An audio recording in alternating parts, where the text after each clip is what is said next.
আসসালামু আলাইকুম রহমতুল্লাহ বারাকাতুহ। কেমন আছেন আপনারা সবাই? আশা করি আলহামদুলিল্লাহ ভালোই আছেন।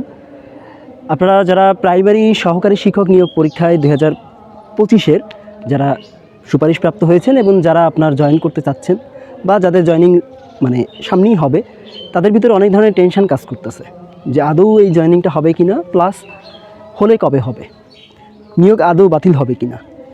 দেখুন, আমি আজকে এ পর্যন্ত যতটুকু নিউজ আমি পেয়েছি সেই সব নিউজ নিয়েই মূলত আজকে আপনাদের সামনে এসেছি।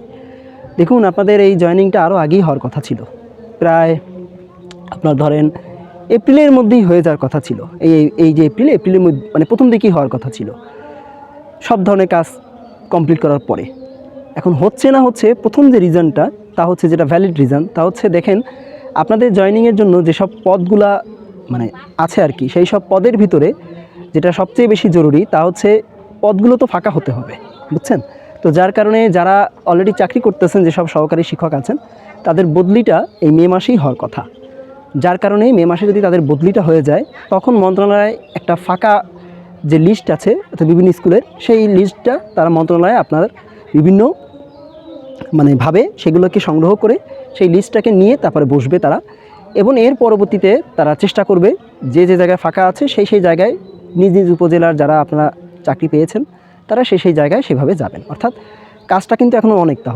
তাহলে এইটুকু হওয়ার পরে যার যেখানে পদায়ন সেই সহ যে নিয়োগপত্রটা আপনাদের, সেই নিয়োগপত্রটা তারা পাবলিশ করবে এবং সেটা তখন প্রাইমারি অধিদপ্তরের কাছে যাবে এবং অধিদপ্তর পরবর্তীতে সেটাকে ওয়েবসাইটে দিয়ে দিবে।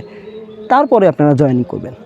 এর পাশাপাশি আরও কিছু কাজ আছে, যেমন ধরেন বা যে কাজগুলোর জন্য দেরি হয়েছে আর কি, ভেরিফিকেশানটা, পুলিশ ভেরিফিকেশানটা আগে হবে কি না, বা পুলিশ ভেরিফিকেশানের পাশাপাশি পুলিশ ক্লিয়ারেন্সের রিপোর্টটা মন্ত্রণালয়ে যাওয়ার পরে নিয়োগপত্র দেবে কি না, এই ধরনের বিষয়গুলো নিয়ে একটা দোদুল্যমান অবস্থা ছিল, ঠিক আছে? এই কারণে দেরি হয়েছে।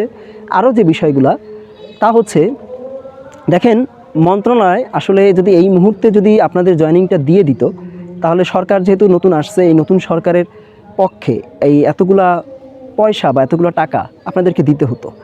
তো সেটাও একটা বিষয় যে আসলে বাজেটেরও ঘাটতি ছিল, প্লাস বুঝতেই পারছেন এই ধরনের একটা পরিবেশ পরিস্থিতিতে নতুন একটা সরকার এসে যদি এতগুলা প্রায় 14,500 যারা জয়েন করতে যাচ্ছেন তাদেরকে যদি যারা জয়েন দেয়, তাহলে তো তারা বিপদেই পড়ে যাবে, এটা একটা ফ্যাক্ট। এবং যদি কোনো কারণে আরেকটা কথা, তা হচ্ছে কোনো কারণে যদি মে মাসে আপনাদের জয়েনিং না হয়, কোনো কারণে, আমি কিন্তু বলেই রাখছি সেই কবে থেকে যে মে মাসেই জয়েনিং হবে ইনশাল্লাহ, আশা করা যায়। যদি এটা না হয় তাহলে কিন্তু এই জয়েনিং মনে হয় না যে জুলাইয়ের আগে আর হবে, অর্থাৎ নতুন বাজেট আসার আগে আর মনে হচ্ছে না এটা সম্ভব। এটা আমার পার্সোনাল ধারণা, আমি আমার পার্সোনাল পার্সপেক্টিভে বললাম। তবে আপনারা যদি ডিপলি চিন্তা করেন হয়তো এরকমই কিছু ভাববেন। তো এইটা তাহলে দেরি হবে আরও অনেক। তো এর জন্য আপনারা যারা স্মারকলিপি দিয়েছেন 13 তারিখে, 13 এপ্রিল হয়তো বা স্মারকলিপি গিয়েছে একটা, আপনারা যারা জয়েন করতে চাচ্ছেন তাদের পক্ষ থেকে, তো আশা করি মন্ত্রণালয় একটা সুপদক্ষেপ নেবে, সুদৃষ্টি দিবে আপনাদের দিকে, এবং দিয়ে তারা খুব দ্রুতই আপনাদের এটা জয়েনিং করাবে। আর নিয়োগ বাতিলে যে গুজব রটতেছে, এটা সম্ভব না, এটা কখনো হয়নি, আশা করি এবারও হবে না ইনশাল্লাহ। বুঝতে পেরেছেন? তো আপনারা আরেকটু ধৈর্য ধরুন, আল্লাহকে ডাকুন, ইনশাল্লাহ আপনাদের জয়েনিং খুব দ্রুতই হবে। আর যেহেতু বাজেটের যে বিষয়টা আছে, এইটা সরকার চেষ্টা করতেছে আপনাদের জয়েনিং দিয়ে দেওয়া, তাদের ইচ্ছাই আছে, কারণ এতগুলো স্কুলে শিক্ষক ঘাটতি। কিন্তু যদি কোনো কারণে না হয় তো ধরে নিয়ে এইটাই একটা বড় কারণ ছিল। এই সব বলতেই আপনাদের সামনে আসা আর কি, বুঝছেন? এই কারণেই দেরি হচ্ছে আপনাদের। তো ঠিক আছে, এই নিয়ে আলোচনা করতে আসছিলাম, এ পর্যন্তই আজকে থামতেছি। আমাকে জানাবেন যে আপনাদের কাছে যদি আরও কোনো নিউজ থেকে থাকে, আমাকে অবশ্যই জানাবেন, আমি নিজেও জানতে পারবো। আমি যতটুকু নিউজ পেয়েছি ততটুকু আপনাদের বললাম, এই আর কি। ভালো থাকবেন, আজকে বিদায় নিচ্ছি। আল্লাহ হাফেজ। আসসালামু আলাইকুম ওয়া রাহমাতুল্লাহি ওয়া বারাকাতুহু।